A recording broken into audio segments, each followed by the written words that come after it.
Oh, you can't hear me? Oh, now I can. Hi. Hey, how's it going? It's going. I had so many windows pop up, right? It was interesting. Yeah, that's usually what happens. I have a great time with all of technology every time I have to do one of these. So I'm Yeah, a little usually, oh, yeah, Zoom has an update. always, always. Or when you try to log into your own room and it's telling you the host is waiting to start, and you're like, but this is my room. Yeah. Um, so I have a bit of a cough, so I'm gonna try to mute myself if ever I have to like cough up a lung. Okay. Oh, But that's okay. I'm glad that that you're here. And right now we've got Jessica on the call. But this okay. will be uploaded as a replay as well, so everyone will get to see it. It's probably just like a strange time for A lot people. of people. Hi, Jessica. Welcome. This is great. Yeah. So how?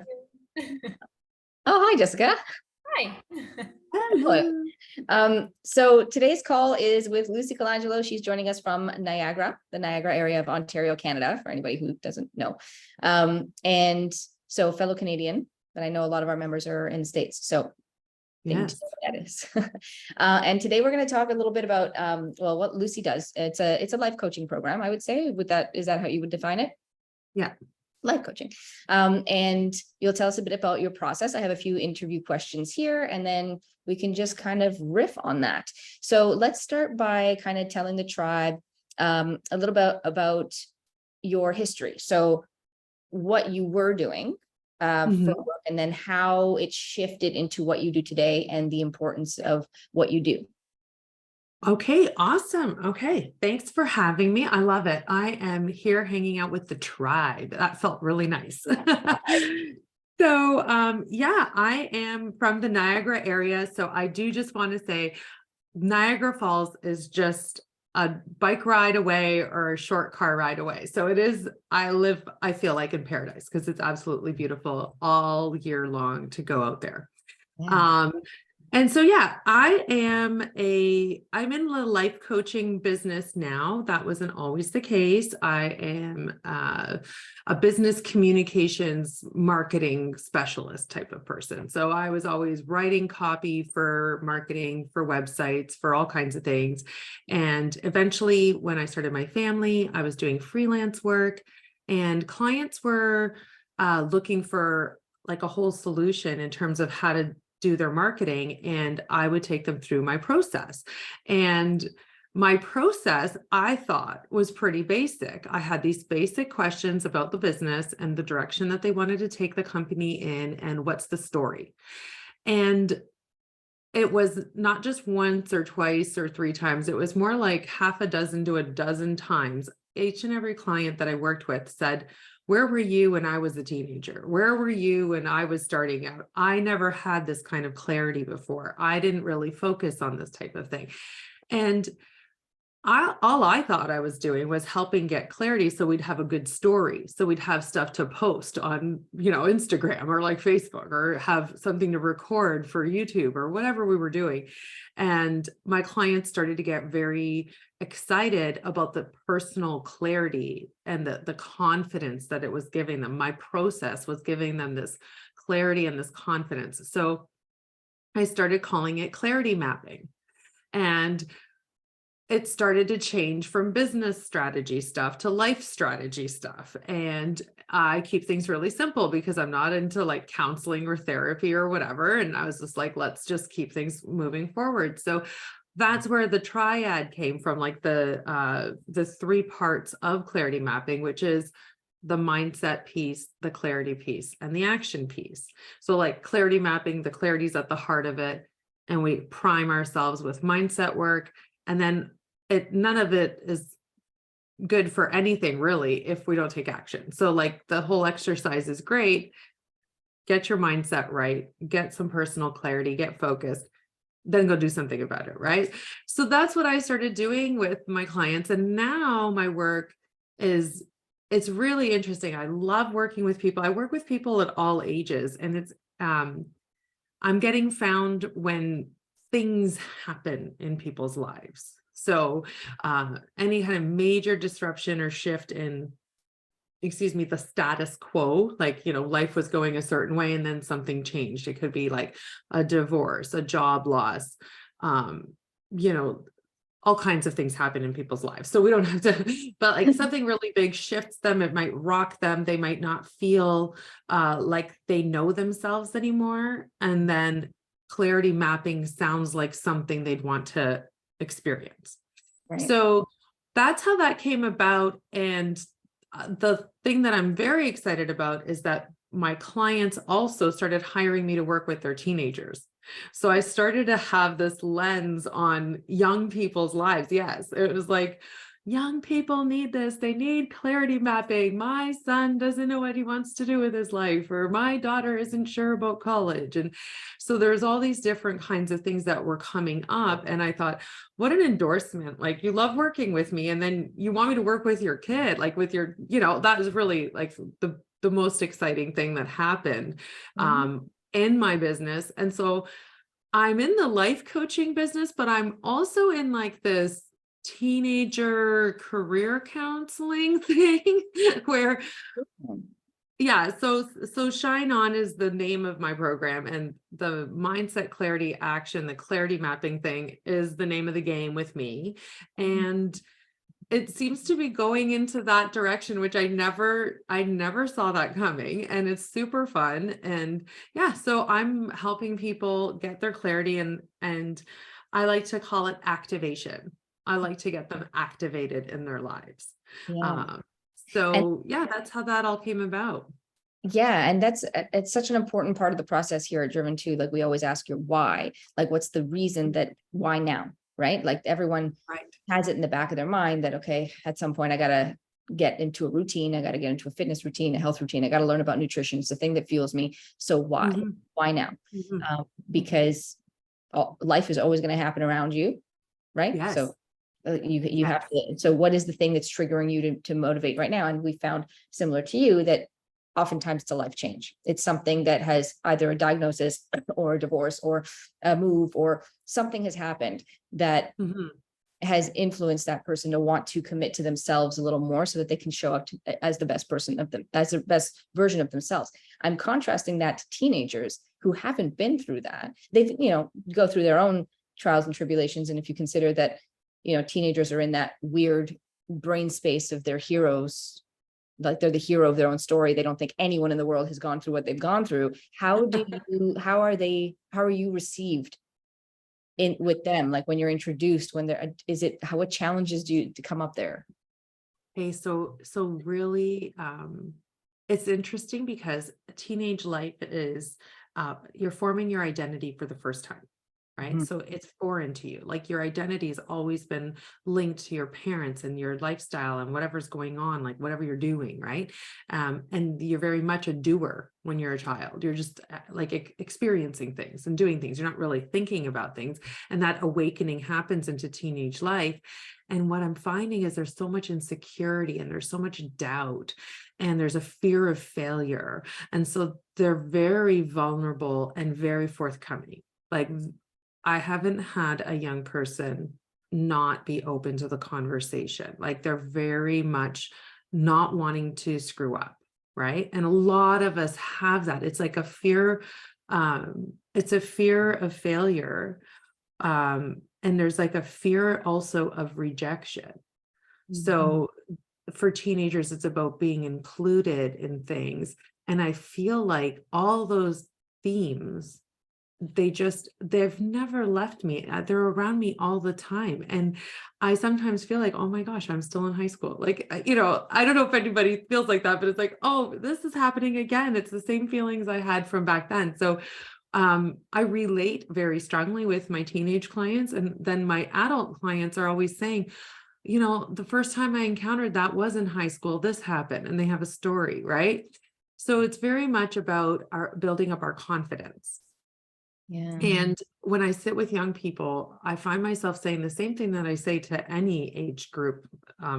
Even some of my very senior, like, I've worked with people when they retire, they have a difficulty with transition to retirement, and they still have to work on their mindset. They still have these ideas in their mind, and they're afraid of failure. And that's what's at the heart of it.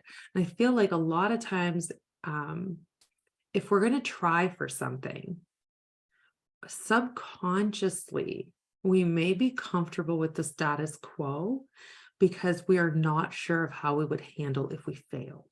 Right. Right. So we have that kind of conversation with young people. I find that it's easier because they don't have the lived history. So they don't go back and have stories from their past. They can't go back and say, oh, that happened to me in high school. They don't have any of that reflection. Right. So they're like, oh, might as well just do it. So they're more capable of just taking a chance and having the experience and committing to something and giving it a go. Right. And so I find myself a lot of times with older people trying to convince them that it's worth the journey. It's worth trying. Right. So if you tune in and you try, you'll be proud of yourself for that. And then the story changes, and it's not really about like really, really desperately wanting that outcome. It's more like I'm enjoying the process of getting there. Right. So like, I remember when we first met up, we had a little chat, and I see Miguel's joining us. Hi, Miguel. Hey guys, sorry I'm late. Oh, you're fine. You're fine. So I'm in the middle of talking about something that actually you and I also discussed, and that was how I have found my way with my health through this consistent inconsistency thing that I do. And I do want to share with everybody that like I said, people have these milestone moments that happen in their life that might cause them to feel like, okay, I don't know myself, or I don't have a strategy to support myself. I need help. Like we come into groups and we form community to support each other, right?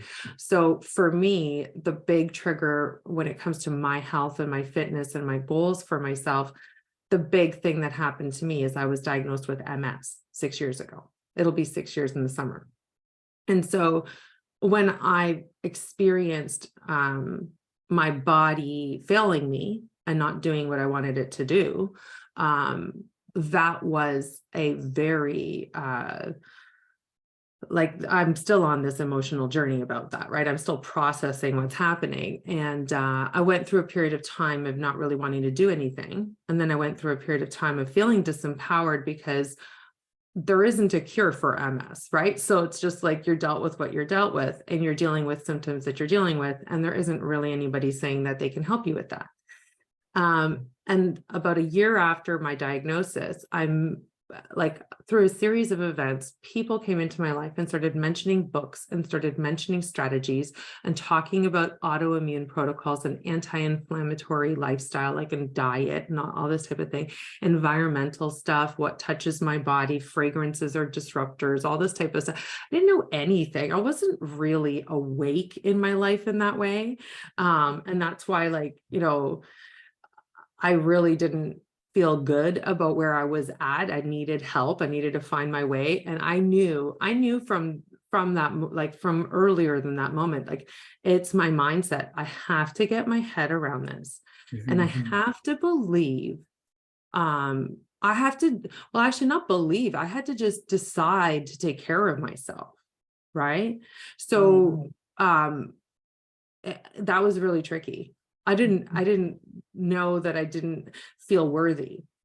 There was a whole thing. There's a lot of stuff that happened where I was like, this is just going to happen. It's going to play out how it's going to play out. I have no control.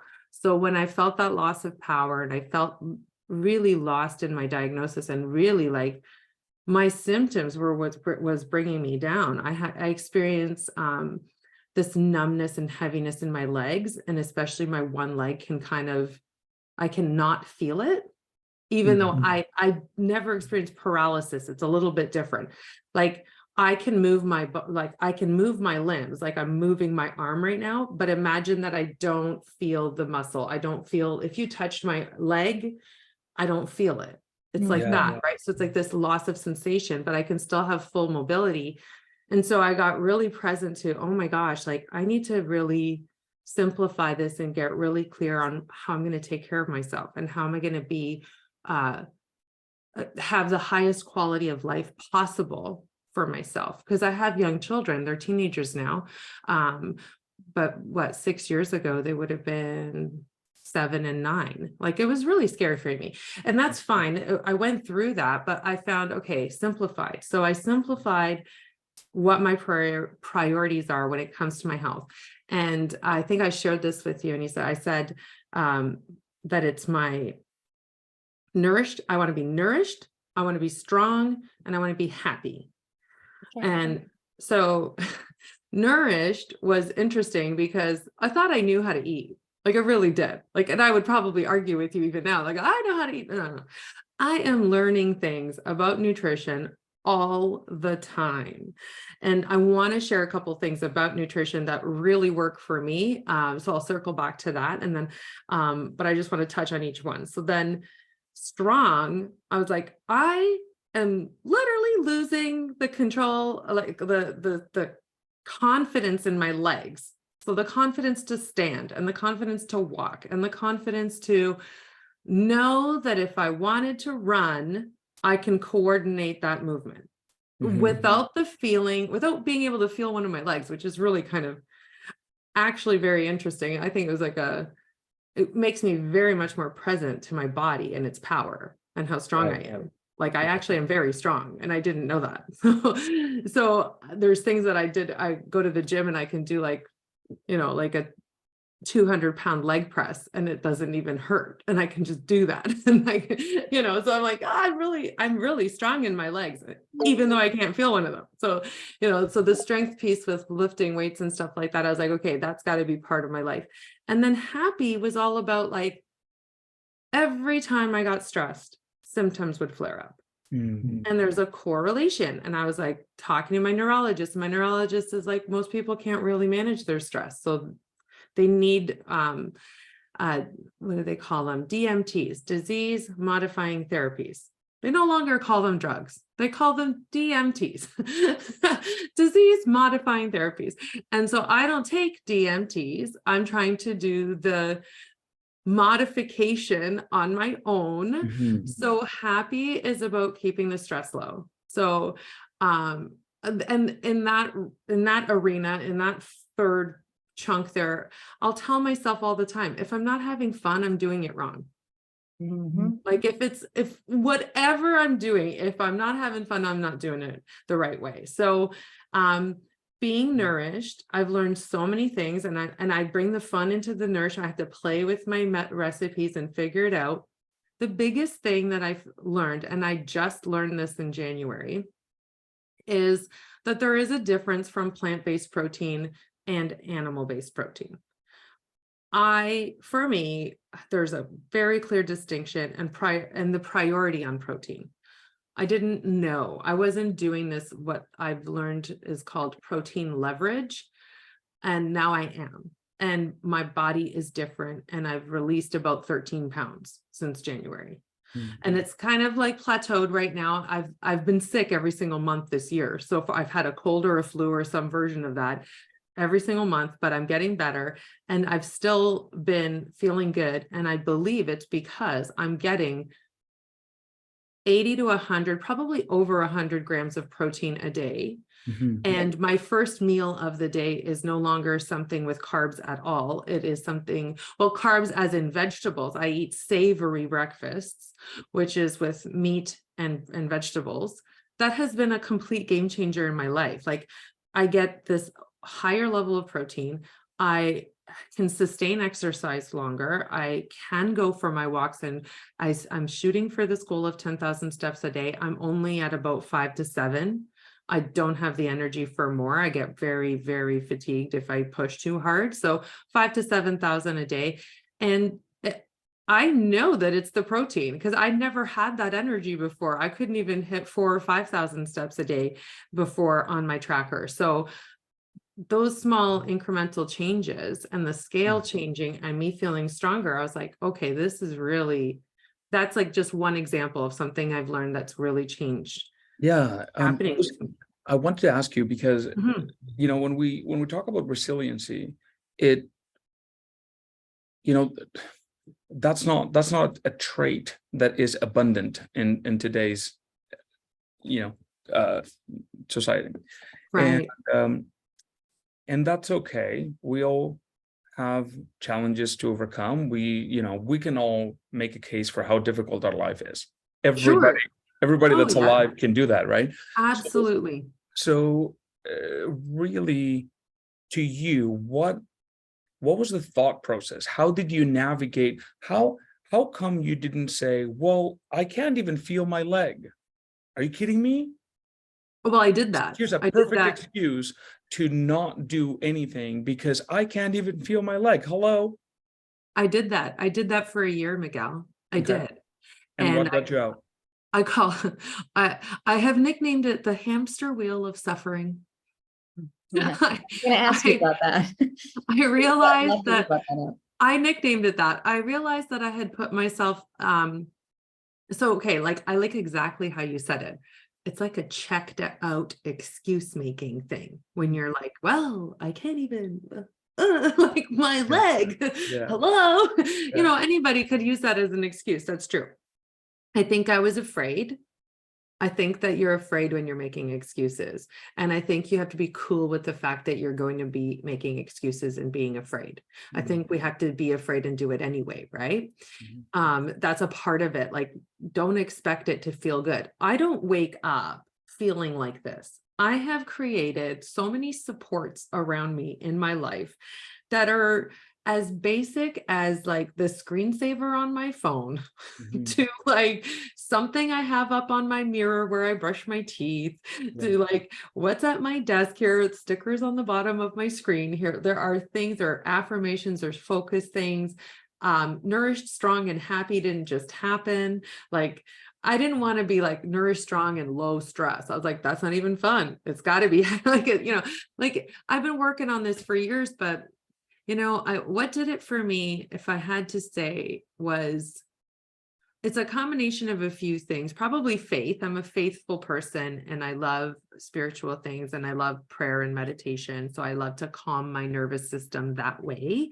And another part of it is that I'm a mom and I have kids and I feel like, what would I want for them? What kind of role model do I want to be? Mhm. If my son or my daughter had MS and they were experiencing what I'm experiencing, would I just let them say, well, I can't feel my legs, so I can't do anything, like, and it's like, so I'm trying to be a good role model to my kids. And so I'm very honest with them when I'm having a bad day. And I'm very, like, tell me something good or something. And the kids will just be like, it's pointless to be wasting your time feeling bad. They're like that, right? Because I've taught them to be like that. It's a choice. I know it starts in the mind. Yeah. So taming your mind, getting a handle on the narrative, the story you're telling yourself. I know in 2017, I was diagnosed. I know it was a shock. I was upset. It took a year. I was in the summertime of 2018. And I realized, oh my gosh, I'm in the same place I was in last year. I'm no better off. I'm actually worse. I was a few pounds heavier than I had been. And the summer, the heat was still killing me. That's how I was diagnosed. I was diagnosed with the heat aspect of MS. Like, if you know anybody, they probably are affected by being too hot. They can't go in saunas and stuff like that. I get extremely disoriented. Like, I'll not know where I am. And that's what happened to me. It was super hot and I didn't know where I was. So then the following summer, I was like, not healthy, not walking all the time, not able to handle the heat. And I was like, this is no way to live. And I'm going to be here again and again. There is nothing changing until I change my mind. I have to change my mind. I have to take my power back. I have to do everything I can. And as soon as I started to think like that, people came into my world that started supporting me. And they're like, read this book. This doctor healed herself. Like, there's a doctor, Dr. Walls. She used to be in a wheelchair. She had progressive MS. She's riding, what is she doing? She's doing like triathlons and stuff now. She rides her bike everywhere. She's completely out of a wheelchair where she was wheelchair bound for years, I think. 2 years, something like that. It's unbelievable what people can do, right? And I realized it's not until you put your mind to it. And when you put your mind to it, you have to feel worthy. You have to believe, like, you have to be kind to yourself. I wasn't very nice to myself when it first all happened. I felt very lost and I felt really disempowered and I didn't know where to get my footing, how to get like get my feet back underneath me, like a strong foundation. And so my strong foundation was what I had been always coaching with this, mindset, clarity, action. So the clarity piece for me, when it came to my physical health, was the nourish, strong, happy thing. Like I needed something simple. So did I eat well today? Did I move? Did I keep it low stress? Am I ruminating on anything? Is my mind like nattering away at something? Like journal it out, get it out of your brain. Like, got to manage those emotions and got to feel positive. I got to get myself to a positive state. And so it's a constant practice, and some stuff works, some stuff doesn't. I'm always trying things. It's kind of fun when I make it a game like that. Like do you know what I mean? I think I'm making it a game is what it sounds like to me when I'm telling you what I'm doing. Which falls totally in line with your happy component, because happy means fun. I don't know that they're mutually exclusive. I think they go together, right? Yeah, I can't be low stress and be miserable. It just doesn't work that way. I'm usually happy when I'm low stress, right? Like it's good times, like whatever it has to be. I have playlists. Some of them are named weird things, but it's just like, if I'm in this funk and I'm in this energy of this, like, nothing's working out stuff, or like catastrophizing, which I will catch myself that my mind is going in that direction. It's like, okay, the faster, like, cause I know it's my mind. It always starts with the mind. And the second I can change the energy in my mind, like get a playlist, get some music going, do something, go for a walk, get outside in nature, shift the energy. And then I feel like it's awesome. I'm so happy you brought that up. It's like literally one of the last questions I had for you, and you just gone through the list. It was when you're in a mood, what's the one thing hands down that gets you back on track? So would you say for me, it would be go outside. Go outside. It's as easy, like it's not that it's not like a thing like where, oh, it's a walk and it's a workout, or it is literally move your physical, like get your butt outside, go sit on the grass, go walk through somewhere, go, like I'll go off on my deck, off my kitchen, and just stand, and I have a forest in my backyard. So I get to just stare at trees and I see the birds, and I'll just watch the squirrels do stuff. And eventually I get to a place where I'm like, okay, go do something.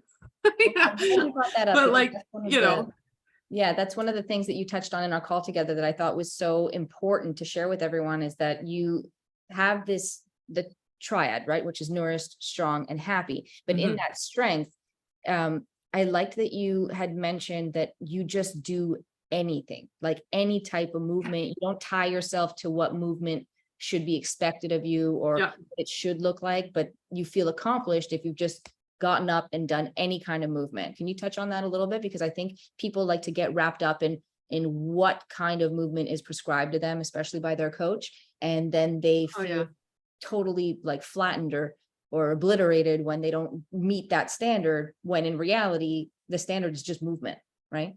Yeah. So, okay. So there's lots of things I could say. My mind is going everywhere, but something's calling. I'm just thinking of my bathroom, my ensuite. This is so funny. Since the new year, like since I started with this protein leverage thing, like eating protein first, I have started to feel stronger. It is transforming me in some way. It's like little micro changes, but I'm feeling it. So I don't like going to the gym. And I was like, I'm not doing any resistance. Like I like doing calisthenic exercises, like the push-ups and the squats, and like using my own body weight, because like it's just quick and I feel good pretty quick, right? So I went and I took out all the stuff under my sink on my side of our vanity in the bathroom. And I have a yoga mat rolled up in there. I have little hand weights. I have these things that you hold when you want to do push-ups, and I have a kettlebell. And it's so silly. If you open up someone's bathroom cabinet, that's what's under my bathroom cabinet. And before I go in the shower, most days, it's imperfect. I'm telling you, I don't do this every single time. Sometimes I just want to take a shower, so I don't make it a monster, but I'm like, I'm not allowed to take a shower until I swing the kettlebell, do some push-ups, bang out some sit-ups, stretch it out on my yoga mat, and then I can take a shower. So I can't have the excuse of, oh, I'm sweaty and all this type of thing. It's not a lot of exercise. It's not going to really break a sweat, but I feel good. All my joints and I'm moving and there's weight and it feels good. And that's how I jump in the shower most days. That's brilliant. I think Swinging that out 25-pound kettlebell, like I'm up to 50 at a time, something like that, 40, 50. I think that flexibility in our mindset is it's almost like a superpower. I see a lot of people that are, very smart, very, for lack of a better term, successful with what they have going on in their career or whatever.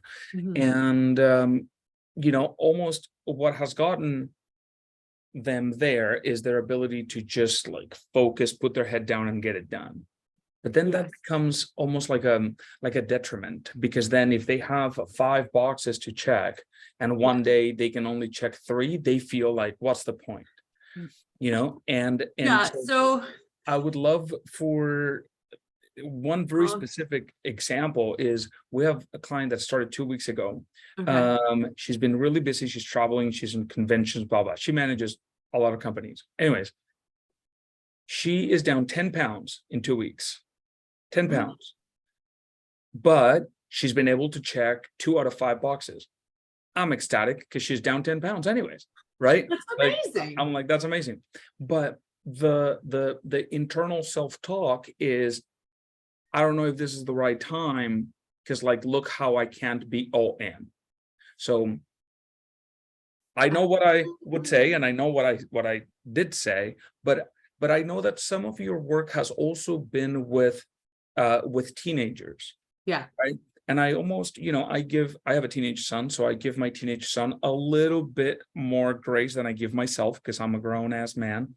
So how would you teach that to our teenagers or our children? So yeah, we have to embrace it. Like, okay, so there's a few things that I say. There's one thing that I argue with people all the time. I'll get into a snit with them on purpose. Like I pick a fight. I'm like, are you a computer? Are Right. you meant to operate like a clock? Like, like you're not, you're a human, you're dynamic. There's so much going on. The idea that checking all those boxes would make you whole and good and accomplished in some way, it's kind of absurd, right? Like, are you a robot? That's what I ask people. And the teenagers get it a lot quicker than the grown-ups, but it's like there's this perfectionism, right? And I'm like, you're not a robot. And like even like computers get it wrong sometimes. Like you're not meant to operate that way, you know? Like for women, we have an infradian rhythm. I don't work out the same way when I'm menstruating. Sorry, it ain't gonna happen. That level of energy, that is not where I'm at. And I'm being kind and gentle with myself. And I go do some yoga and I walk.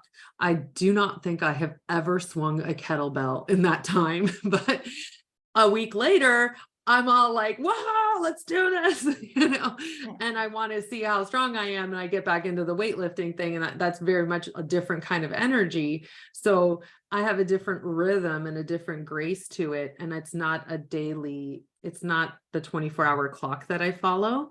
I kind of follow generally week to week. Have I been moving? Week to week, what are my habits with my nutrition? And I have a kind of two kinds of nourished strategies. Like my Monday to Friday is a lock. Like I eat really clean, really well, get my meals in, lots of protein, lots of vegetables, really no deviation. It's that social life stuff and the weekends where I need to like double down and get myself focused. So I look at things like that in patterns. And I think that we could free ourselves and cut ourselves some slack, give ourselves some grace if we look at the patterns in our lives and create supports for ourselves in the moment. And then there's this thing that I do, and it works with everybody. It's just like, did you do the best that you could with what you like? Did you do? The problem did you do your is, best? yeah. Sorry to interrupt, but the challenge is that some people the ones Okay. that struggle the most with that imperfection are always like, no, I didn't. I should have done way better. This is like, I'm a joke. This is a joke, They'll never see the best. right? So to that, I redefine what's my best. Yeah. I really, I know that I was there in that place when I Mhm. wasn't doing anything about my diagnosis, not really taking care of myself. I knew that I couldn't do it perfect.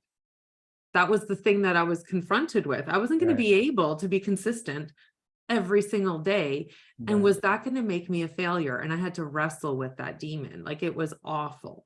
And I felt like a failure. And I felt like I was letting my family down. I felt like, oh my gosh, look at how unwell I am. Look at how I can't keep up. Like, I do not want to go to the beach. It's too hot out. Like, I'm not feeling good. All this type of thing. And I'm like, wow, I'm such a, no, I really, yeah, there's some healing that needed to happen there. There really was. And it's making me think of, like, I printed off your booklet, but I think is this your freebie? Like, it was something you sent me, or a link Yeah, that I think it's one of a few. Yeah. so I worked through the book, and I remember that I wrote to myself that I'm scared that even if I do all this stuff, Mm, it's not going to make a difference. mm, And I think that when people can't, when you're going to make it about perfectionism or like being good enough, it's a fear thing. You're really actually not trying authentically. Really, you're not letting yourself be yourself. Like, you're not free. You've put yourself in this kind of prison of, like, it really is like, it looks like something that you can't achieve. mhm. And that's, I think, what I've changed in my narrative with myself is like, yeah, it's never going to look perfect. Like, I'm so over that. There isn't going to be the box checking. It's Yeah. more like, what does it look like for me? And it's a daily conversation, and I'm hoping for an empowered conversation. Mm, And so it's like, there are times when I look in the fridge and I didn't have a plan, and I don't have the certain things I need to support myself. And I'm like, hey, what am I going to do about this? And it's like, well, today, the best I got is this, and that thing out of the pantry, and I'm going to figure it out. And then got to get back on track, get my plan going, get my strategy working. And I don't want it to be, I don't want it to be a monster. Like, don't be mean to yourself, yeah. like, You touched on something really important. When what we're chasing is this idea of perfect, mhm. we can choose to go a little bit deeper. Why do we feel that we need to earn a certain degree of consistency or success or achievement or whatever in order to be worthy? Why? And I think the challenge is in the going deeper, right? Because many times we're not prepared to question our own beliefs and our own patterns and our own, we're just like, well, this is the way I am. Mhm. And you know what? And the challenging thing is that it's worked so far, right? It's Yeah. become a winning strategy. That's why it's gotten us to where it's gotten us. The challenge Yeah. is that, okay, so if you want to if you want to be successful in your career, and you make really good money, and you manage blah blah, and you're respected and what have you, that comes at the cost, or so far it's come at the cost of your own well-being, because you're a little bit Mhm. unbalanced, for lack of a better word. Right. A strategy gets put in front of you, a path where even if you're not perfect, you can bring yourself a little more into balance, but it reminds you, well, I'm not doing everything I could possibly be doing. Yeah. And that's the battle. That's what we can get into a wrestling match with, So right? that's signaling to me that kind of thinking would be, we need to look at being good enough. We need to Mhm. feel like I'm good enough. I had to come to a place where I said those words. I have that on my mirror in my bathroom. And I have to say, I am good enough. Mm, And then that usually takes me in a conversation of worthiness. mhm, And what my goal really isn't about checked boxes. It's about a quality of life and being there for my family, being active and strong, and being able to keep up and have fun and do all the things. And so I want to do the things that even when I get there, like let's say that I feel really strong. Let's say that I do shed the weight that I have put on. What am I at? Like I probably have another 20 pounds to go and I'd be super happy. mm, And that's since the diagnosis, there's like a serious issue with mobility for me. So being active is a challenge, right? So I accept that I'm imperfect. It's not going to be good. I'm going to have to manage my energy every day and look at it the way I'm going to understand myself. Like I'm learning all these things. It's a process. But I think at some point, I realized like, okay, I want to have fun with this. I want it to be cool. Like I want my children to see me being a certain way and that it's possible. I wanted to like role model what's possible for them, and how you empower yourself is really important to me. And so when I told myself I'm good enough and I'm worthy, I think I decided on defining that for myself. And I was journaling those things. I know I was. And I know that's how Nourish, Strong, and Happy came up. And I mm. know that like stress became enemy number one. And like, so the happy piece was really critical. And so I now have like, I think I spend time visualizing that today was a great day. Like the way I approach my days is awesome. Like it's a big fat checkbox. Like it's like awesome. It's completely imperfect, but I'm doing the strategies, I'm working the things, I'm focused, I'm doing my best, and that's it. I don't make it any more complicated than that. And I can say that I didn't check out. Yeah. You know what has been very helpful? So I, at one point a few years ago, I finally, it took me time, but I finally got to a place mentally where I full-heartedly believed that I deserved everything. Mhm. And I got there because my coach basically like forced me to look at the facts on paper. Mhm. It was like, look at it basically. Yeah. And I was like, okay, wait a minute. um I worked really hard. I am very smart. I am empathetic. I can communicate properly. I am good at this. I'm good at that. I'm good at. So then eventually I was like, you're right. Why wouldn't I be deserving of good things, right? I treat Yes. people with respect. So why would I not be worthy of respect, et cetera, et cetera? Yes. And then that led me to be like, you know what? Most people, so the vast majority of people are not in a great place. They're one area of life is suffering significantly, at least, right? Yes. Most Yes. people. So if you're not broke and barely being able to make ends meet, Uh-huh. you might have lots of money and be okay there, but maybe your relationships are absolutely destroyed. Your kids don't feel like they matter to you, et cetera, et cetera, et cetera, right? So, and I was like, man, we live in a world where what's considered normal is something very far away from what I want. Mhm. So then I arrived to, okay, I want to be in really good shape, and I want to have really good relationships with my family, with my son, with my daughter. I want to feel like I'm making an impact in the world. I want to have a great marriage, and I want to make lots of money. Awesome. Like I want everything. And Mhm. so that then allowed me to be like, okay, I'm asking for a lot. I'm asking for something that is very uncommon. Therefore, my approach to life has to be very uncommon as well. Right. Otherwise, I just don't deserve it. Like Right. in the doing, it's the this is how I saw it for myself. I gotta show myself that I deserve it. I want to become the Yes. version of me that deserves all of those things. And that's a daily thing, right? I don't get to Yeah. do it once and then be like, there, you know? Right. Yeah. I So have a that, follow-up question yeah. to Okay. both of you, because one of my questions was, what was your turning point? So I feel like, Miguel, you just identified that you had that turning point. And Lucy, I think you identified that turning point was when you realized that your way of thinking wasn't going to get you better, and it wasn't going to get you any closer to your family. So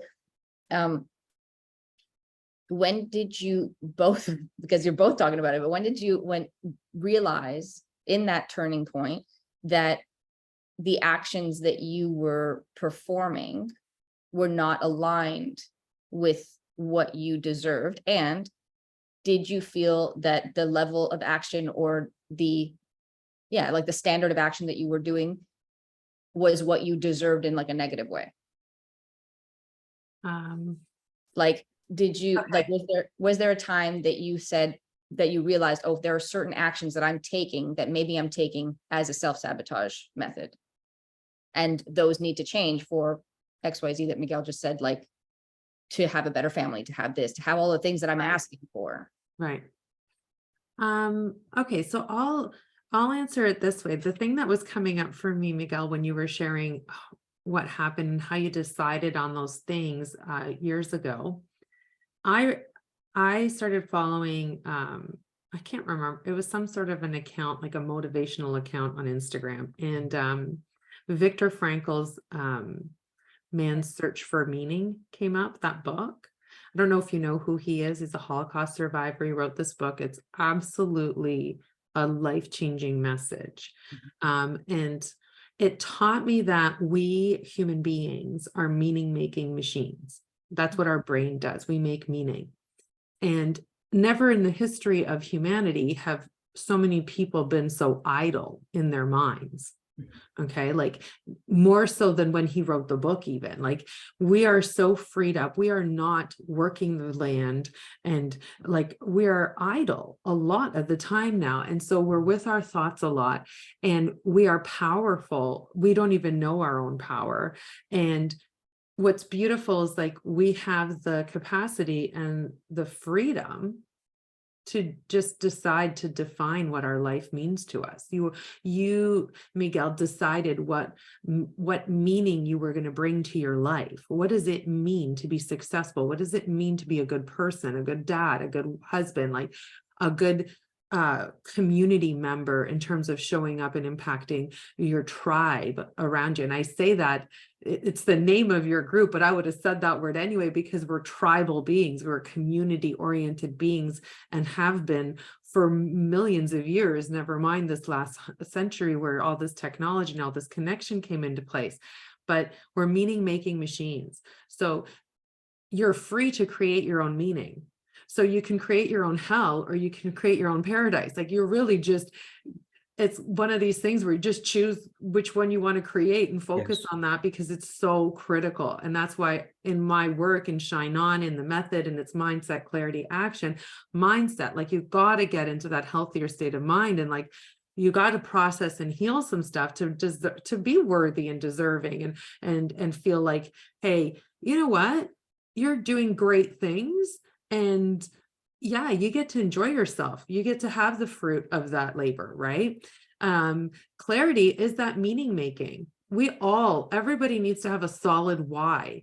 And it can't be just towards a goal. Like, I really don't like this, like, if I weigh this much on the scale, I'm going to be worthy. Right.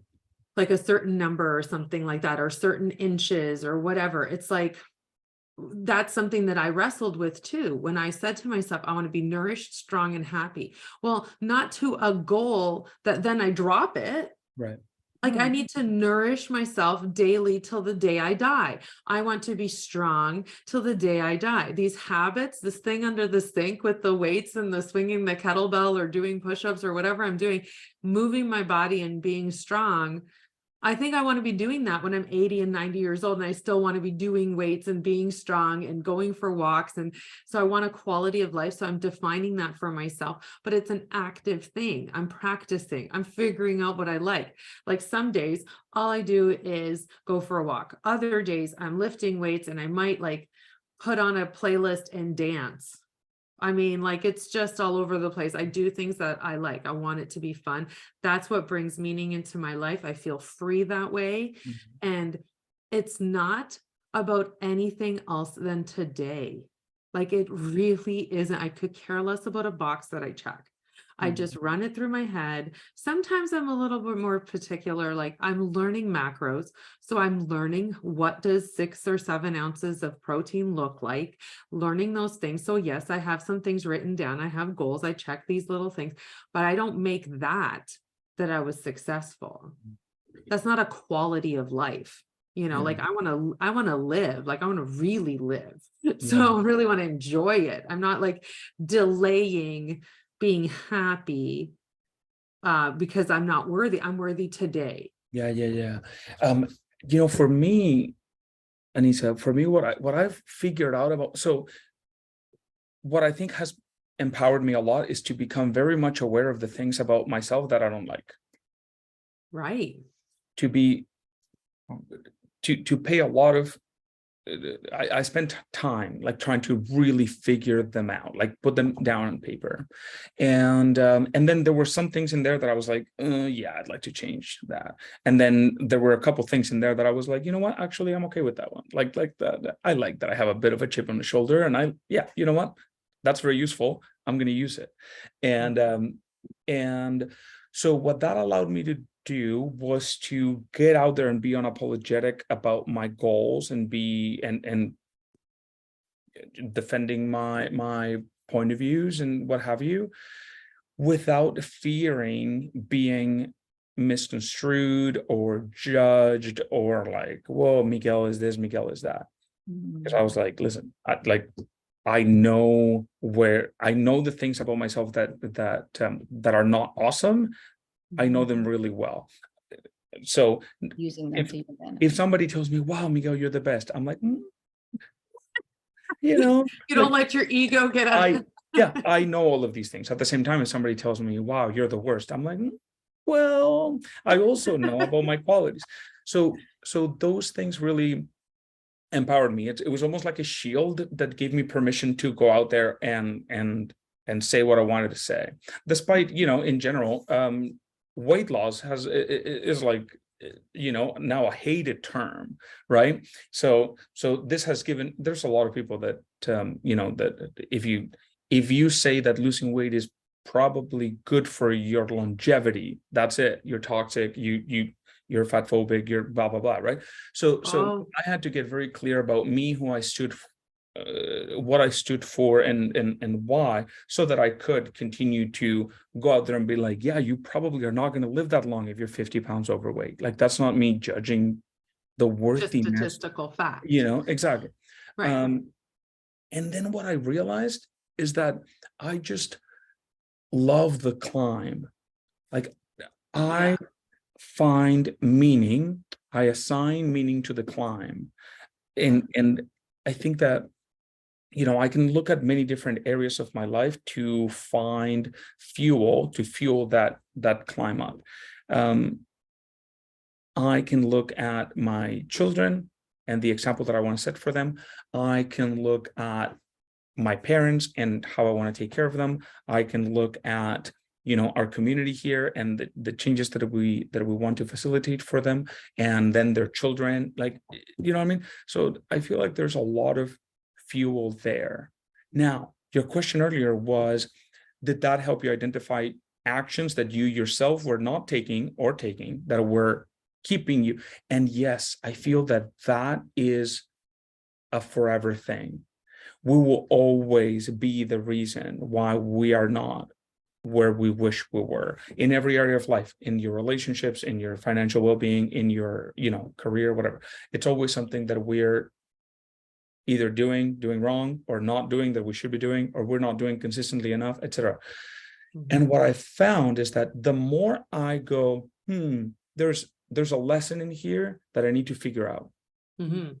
That is the climb to Mhm. me. It's almost like a climb, but it's actually going internally, going deeper instead of just climbing a random mountain out there, Yeah. and the more I learn those lessons, the more I go, oh, okay. So for example, if I know that one of the things that would help me be a more present father is blocking half of Sunday off so that I'm not working. Mhm. Why do I not do it? Well, because what if somebody needs me? What if one of our clients needs me? What if somebody wants to book a call? Why is it scary to miss out on that? Like, what's going on there? So the more I try to figure out those lessons, the better I get to know myself. Mhm. And that feels really good. Yeah. I like what you're saying there, because you're figuring it out, and in the state of figuring it out is the joy. Like, it's the Mhm. climb, Mhm. it's that whole thing. Like, I'll tell you, like, for me, like I'm saying, I have these 20 pounds that I'd like gone. This is not a vanity thing. Mhm. This is impacting my quality of life. I don't feel good Right. with these extra 20 pounds. And I feel like, I'm not shaming myself. Yeah. It's what happened. It's what comes along with um people that have, like, for me, for MS, it's like it's actually like I didn't gain as much weight as some people do. Mhm.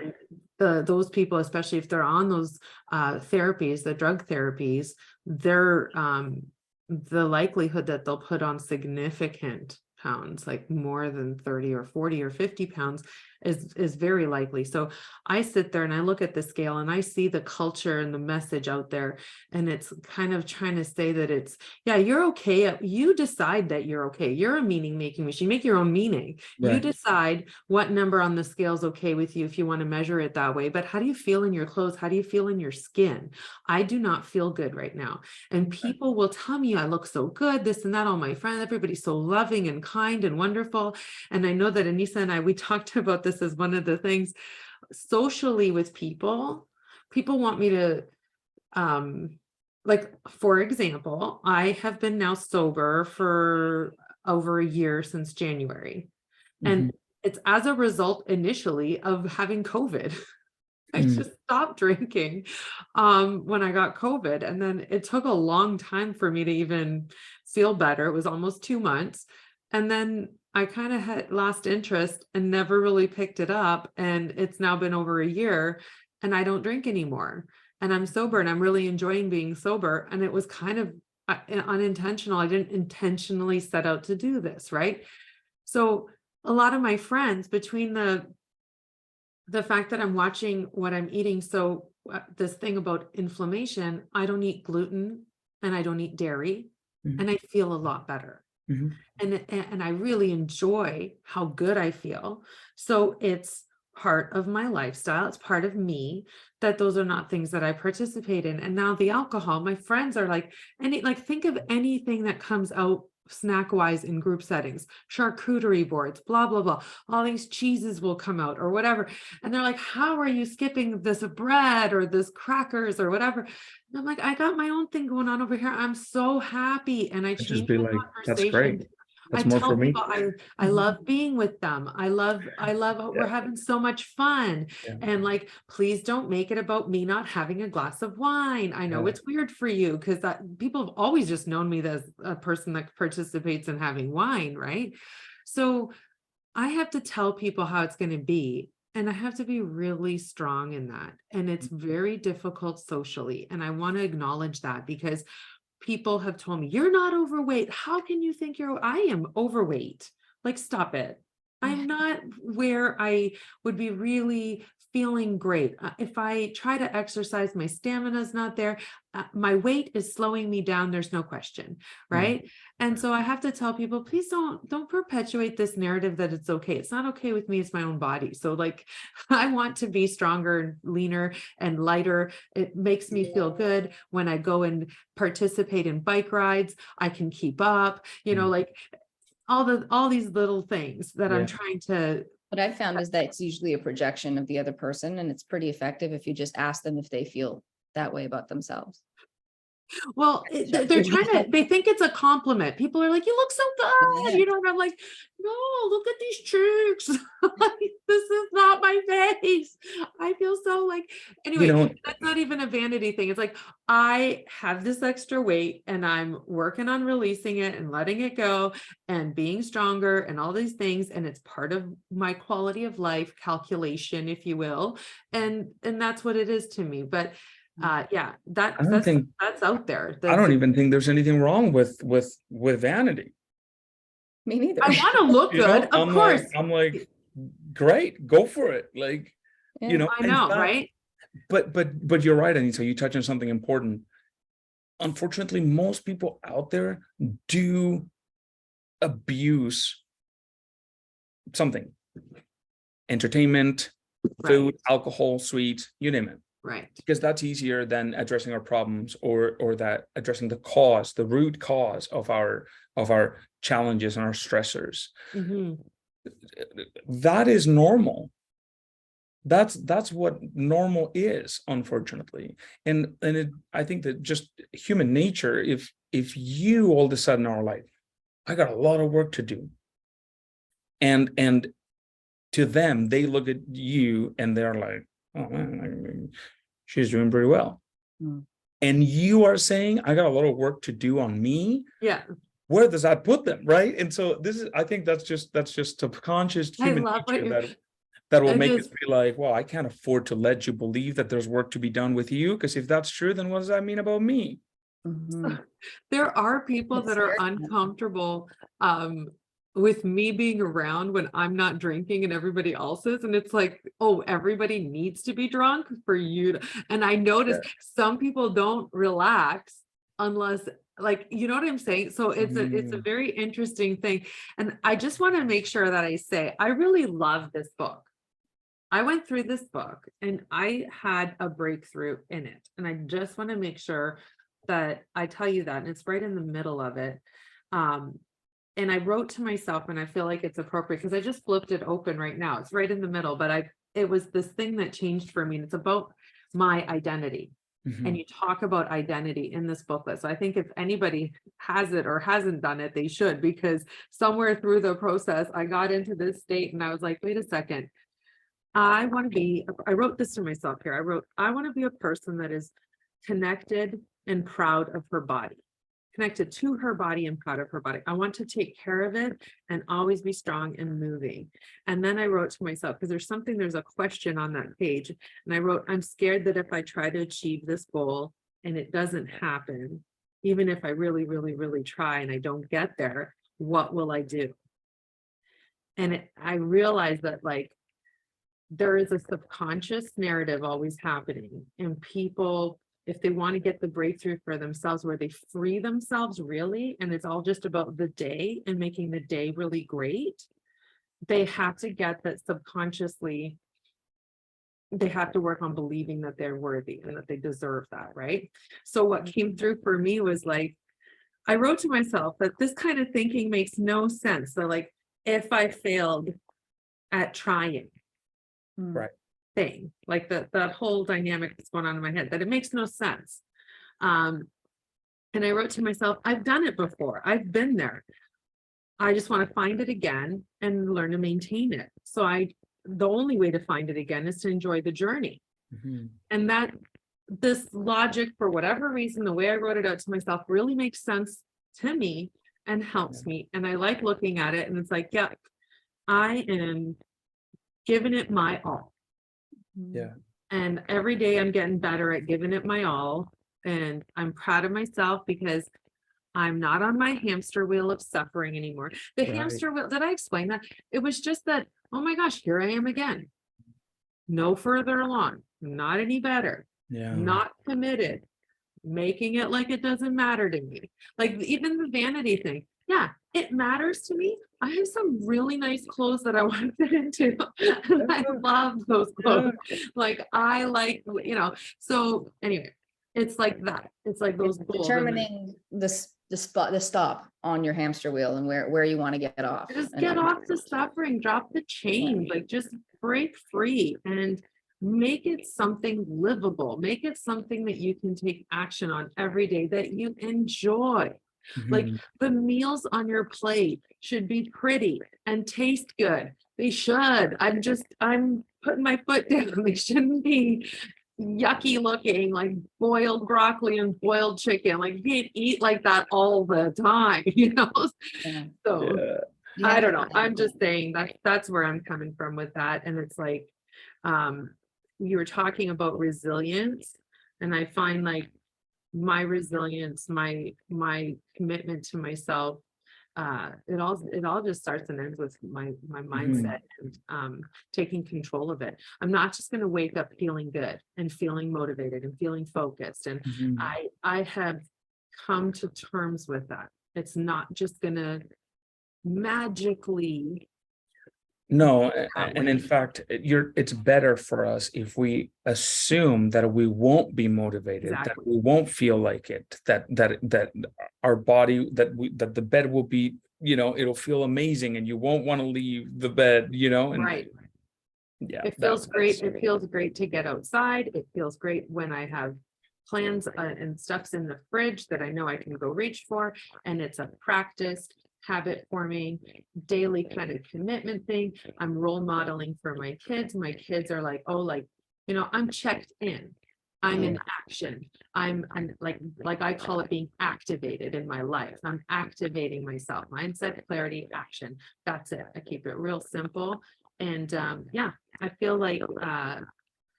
anything else didn't work for me. Like I just found your secret sauce. Basically, the moral of the story is that everyone needs to find their secret sauce. And with the work you do, you help with, breaking down the elements of it, but it's not going to look the same for everybody. But Right. once you find that secret sauce, that's what I talk to with my clients. It's being Italian, but formula, whatever. That secret sauce, like once you find it, it will look strange to others. People will judge it. But if it works for you, that is the basis of consistency, even if it looks totally inconsistent to another person. Yes. and that you're always experimenting. I like letting like the magic happen. I like, meeting new people and being in community with people and like who's going to bring something up, being open to learning. Pick up a book or listen to a podcast, or when you go on a walk, like try something different, do a walking meditation instead of your usual whatever, and like just play with it. Well, that's good, because one of the last questions I wanted to end on was, what book, if any, changed your life? Oh, we have a list. So many. I have to look at my the one bookshelf. that started it all. Like if you can think of the one that started it all. The one that started it all. Everyone has that book, no? That one where you're just like, oh, I'm garbage. Let's do it. Let's go. No? Oh, I love I'm it. looking at my shelf, but when you said the one that started it all, you made me think of when I was a young person going through, and you brought me back to a religious experience that I had when I was going through to have confirmation. I'm a Catholic and I was 13, I think. So it was the Bible. If you're going to ask me what a book, I had a moment where we were figuring out, like what kind of life we wanted to have, and like we wanted like confirmations about that whole like affirming your faith and all this type of thing. And I remember being with the Bible and being like, oh, okay, I don't remember what the verse was. I opened it to something random, but it made me feel so good about myself, like that, I want to be a good person, something to that effect. And I was like, how the heck did that just land on that? I think it was like Psalms or something like that. I was reading it and I'm like, that's kind of exactly what I was thinking about. And I wanted to know, like, so anyway, so that happened. But like as far as like there's so many books. If you have to pick one, and Miguel, I want to hear yours. You got it. So it comes down to two. I have to say two, because there's one book that I have been reading every couple of years since I was in university, and that was that's Think and Grow Rich, Napoleon Hill. And Grow Rich. Okay. I've had that book since I was 19 or 20, and every couple of years I will read it, and it just, you're creating your life. And like that book really does that for me. And then I love everything about Mel Robbins. And she recently came out with the high five habit. And that's one of her books, but I love her on Instagram and I love everything that she's doing. She has a podcast going. I love listening to her. She helps me understand how imperfect I am and how I'm getting it wrong all the time and that all of that's okay. Like she's very affirming to my philosophies and that I'm very careful and cautious about my world. So I want to share that I curate my feed. I purge things that make me feel bad all the time. I don't follow accounts that can shift my energy into a negative space. Okay. So I'm always curating and controlling what's coming in, but I look forward to her in my feed. So I feel like bringing her up because Mel Robbins, she's an author. She's written the 5-second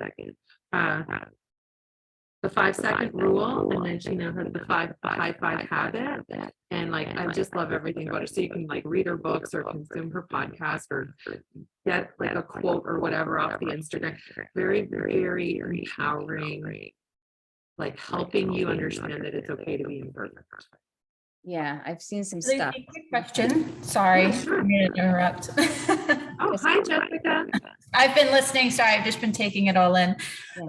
What would you say the process is for clarity mapping? I mean, we've talked about kind of So about it, but not really the process of clarity mapping. if you were to be, there's things that I've got online, like if you go to shineonmethod.com, there's a you can download this thing called a phase finder, and that's how I get started with people. And it's I'm introducing this idea of mindset, clarity, and action.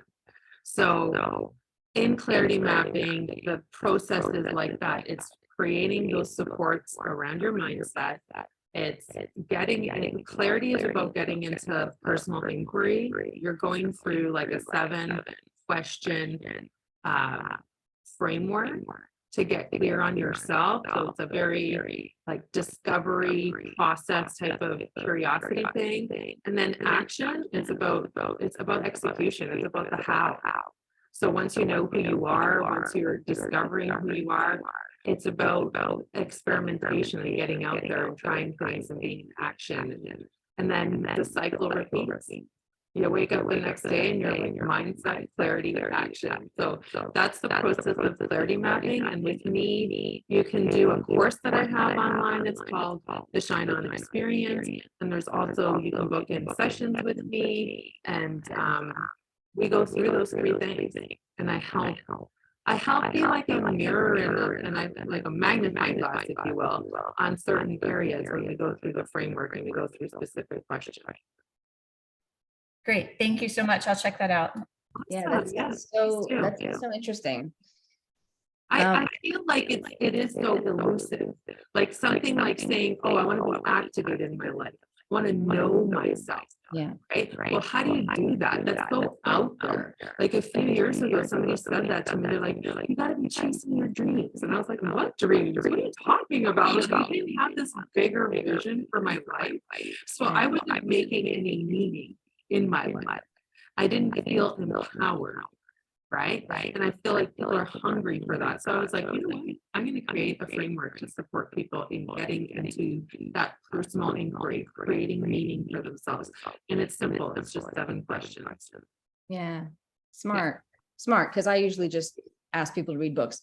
So that's why I asked about this. So I'll tell people to read books all day long, every day I know you. Yeah. But I feel like when you have your clarity map and then you go read a book, it illuminates something on your clarity map. And you're like, oh, that helps me understand myself better.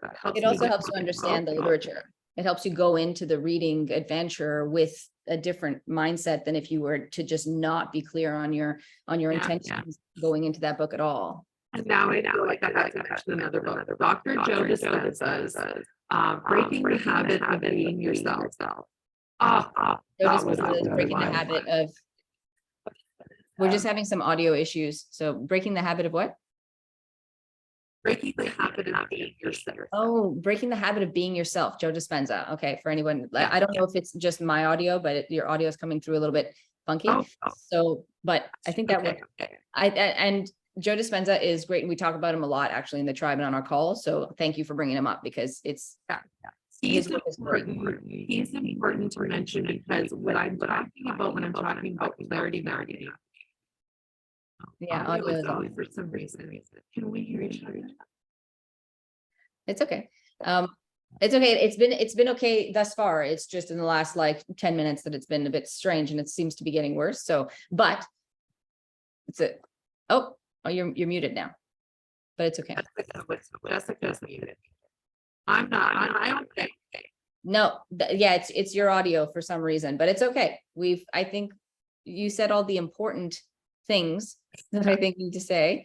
So I just wanted to wrap up the thing about Dr. Joe Dispenza and breaking the habit of being yourself. It's not about the fact that there's something wrong with you. It's about the fact that you unconsciously created an identity for yourself back in the day. At some point in your teenage years, you formed an identity around who you are and what you're all about, basically. And so Dr. Joe Dispenza teaches us how to break that habit, narrative, and create a new one. And that's how we set ourselves free. That's how that meshes with the Viktor Frankl man searching. It's like creating your own identity. Yeah. Do that habit, the daily thoughts, daily actions, all that the thing. So it's about that new identity. I love how he does things like him on YouTube or I think he has a podcast too, but He has a great series on Gaia. If anybody has Gaia. Yeah, I love it. So anyway, that's something that maybe Jessica and I want to talk about, but it's going to be creating your identity. Everything that you do, and you have these fitness goals and all this. It's like a daily thing, and I'm that you should enjoy it. You should enjoy the journey. Celebrate yourself. That is possible. You can manifest. I think the audio is getting worse, so now we can't really hear you anymore. So I want to make sure that we're getting like a good goodbye, and that I can't hear you at all. I'm not sure what's happening. It might just be like like an audio, I mean, like a speaker thing. It was happening with my computer, then I got a new computer. It's all good, but it's okay. Well, I think we got everything that we wanted to. You touched on inconsistency, the consistency of inconsistency and how important it is for you. We've encouraged everyone to find their secret sauce because really, truly, that is the most important thing. And it's inspired by clarity mapping. So the work that you're doing is super important, and working with teenagers and getting that clear early on, like you said, because Joe Dispenza does kind of a really good job in shining the light on how so much of our identity is shaped in our formative years. Working with teenagers to be able to do that is so special, and you're doing some really quality work. So thank you. Thank you for sharing about your work and kind of your background and about your wellness journey and your struggles, because it's really, really important for people to hear that no matter what the struggle, everyone's struggle looks different, but the outcome is the same. We all need to find a way out that speaks to you so that it's most sustainable, because otherwise that hamster wheel is suffering. Right? Yeah. Oh, see, I can't hear you at all. See, it's perfect timing. Lucy, thank you. Well, thank you both so much. Thank you, Jessica, for joining. I'm going to follow your website, but I also have a 20-year-old that I'm going to send to your website as well. She is in college and she's struggling to know what direction she should go as far as her major is concerned and what her life kind of looks like beyond college. So I think this will help her a lot. And I know it'll help me because I'm a hot mess. So yeah. You're not on mess, you're on all the calls. You're doing a great job. But yeah, figuring out that clarity for your 20-year-old and for you guys to do it together would make you bring you so much closer together. That would be such a good idea. Well, it's not my 20-year-old. I have an 8-year-old, but it is a friend of mine.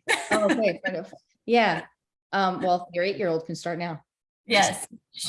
Yes. Although I think she has very clear on who she is right now. Yeah, the 8-year-old, yeah, Yes. 8-year-old, yeah. I was pretty clear at 8, and then it kind of fell apart at 20. So I guess that's Yeah. what happens. So Agreed. yeah, definitely Jessica, message Lucy, get in contact. Thank you so much, Lucy, for joining, and thank you, Jessica, for chiming in. Thank you, Miguel, for chiming in. I think he had a sales call, so we had to go. But have a great Thursday, you guys. Thanks again, Lucy. I'm sorry we can't hear you, but Bye. Thanks, guys. oh, thanks for having me. She says, okay, bye. Have a great day.